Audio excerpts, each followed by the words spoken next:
Assalamualaikum warahmatullahi wabarakatuh. Kami dari kelompok 7 akan membahas tentang ijtihad.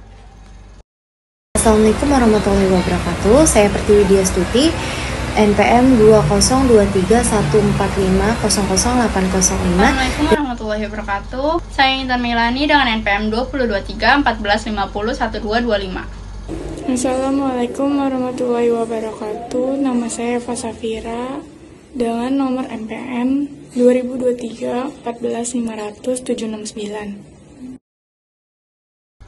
Puji syukur diucapkan kehadirat Allah Subhanahu wa Ta'ala yang telah melimpahkan rahmat dan hidayahnya. Alhamdulillah hingga saat ini masih memberikan kita nikmat iman dan kesehatan, sehingga kami diberi kesempatan untuk menyelesaikan makalah tentang ijtihad. Tak lupa kami juga mengucapkan terima kasih yang sebanyak-banyaknya kepada setiap pihak yang telah mendukung serta membantu kami selama proses penyelesaian tugas akhir ini hingga selesainya makalah ini. Kami sangat berharap semoga makalah ini dapat menambah pengetahuan dan pengalaman bagi pembaca. Bahkan kami berharap lebih jauh lagi agar makalah ini bisa pembaca praktikan dalam kehidupan sehari-hari. Bagi kami sebagai penyusun merasa bahwa masih banyak kekurangan dalam penyusunan makalah ini karena keterbatasan pengetahuan dan pengalaman kami. Untuk itu, kami sangat mengharapkan kritik dan saran untuk kesempurnaan makalah ini. Pengertian ijtihad adalah salah satu sumber hukum Islam. Istilah ini kerap digunakan ketika mempelajari terkait hukum yang tidak terdapat di dalam naas Al-Quran atau hadis. Kata ijtihad sendiri berasal dari kata ijtahada, yajtahidu, ijtihadan, yang memiliki arti mengerahkan segala kemampuan yang ada pada diri dalam menanggung beban. Menurut bahasa, ijtihad dapat diartikan dengan bersungguh-sungguh dalam mencurahkan semua isi pikiran. Sedangkan untuk pengertian ijtihad dilihat dari istilah adalah mencurahkan semua tenaga serta pikiran dan bersungguh-sungguh dalam menetapkan suatu hukum. Maka dari itu, tidak disebut ijtihad jika tidak adanya unsur kesulitan pada suatu pekerjaan. Mengenal hukum ijtihad. Berikut sejumlah hukum melakukan ijtihad. 1. Fardu ain. Hukum ini berlaku apabila ijtihad untuk kasus dirinya sendiri dan harus mengamalkan hasil ijtihadnya sendiri. 2. Fardu kifayah. Apabila permasalahan yang diajukan kepadanya tidak dikhawatirkan akan habis waktunya, atau ada lagi mujtahid yang lain yang telah memenuhi syarat. 3. Sunnah jika berijtihad terhadap permasalahan yang baru, baik ditanya ataupun tidak. 4. Haram ketika ijtihad yang ditetapkan secara qat'i karena bertentangan dengan syarat. 2.6 Metode ijtihad dalam hukum Islam. Bagi Anda yang sedang memperdalam ilmu fikih, tentu tidak asing dengan istilah ijtihad, termasuk metode ijtihad yang terdapat dalam hukum Islam.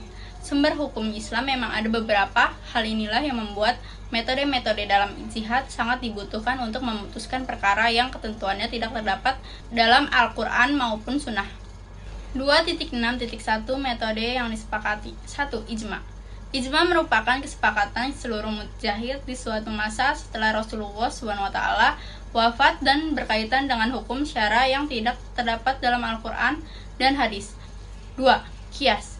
Qiyas merupakan hukum tentang suatu peristiwa yang diterapkan dengan cara membandingkannya dengan hukum peristiwa lain yang sudah ditetapkan sesuai nas.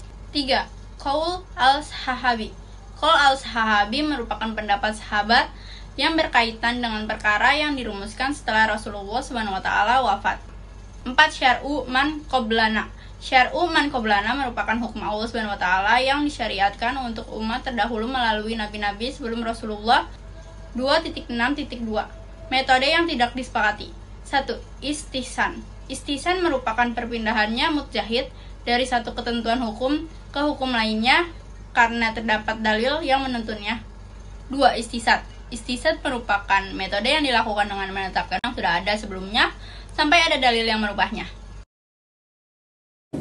Penyebab perbedaan pandangan para ulama.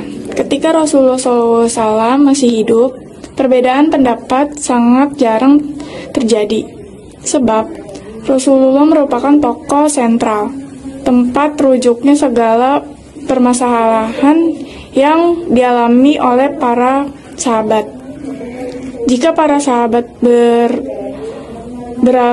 berselisih pendapat, mereka segera mengembalikannya kepada Rasulullah, dan Rasulullah pun kemudian menjelaskan pendapat yang benar. Akan tetapi, setelah Rasulullah wafat, bibit-bibit perbedaan pendapat mulai tumbuh dan berkembang. Berawal dari perbedaan pendapat tentang benar atau tidaknya berita meninggalnya Rasulullah, sampai perbedaan tentang siapakah khalifah pengganti beliau. Perbedaan pendapat ini semakin melebar pada periode tabi'in dan mencapai puncaknya pada periode Imam Mahdi. Jadi cara kita menyikapi pendapat para ulama yaitu dengan mengikuti salah satu yang menurut kita benar dan menghargai perbedaan pendapat para ulama yang lainnya terhadap permasalahan ijtihad sebagaimana yang telah dicontohkan oleh para imam lainnya. Kesimpulan, seperti yang telah kita ketahui, ijtihad adalah salah satu sumber hukum Islam. Kata ijtihad memiliki arti mengarah ke segala kemampuan yang ada pada diri dalam menanggung beban. Menurut bahasa, ijtihad dapat diartikan dengan bersungguh-sungguh dalam mencurahkan semua isi pikiran. Di sini kita juga dapat mengenal hukum ijtihad yaitu fardu ain, fardu kifayah, sunat, dan haram. Ada juga jenis ijtihad yaitu ijtihad bayani, ijtihad qiyasi, ijtihad istilahi. Di sini kita juga mengetahui tentang rukun ijtihad, fungsi ijtihad, metode ijtihad dalam hukum dan penyebab perbedaan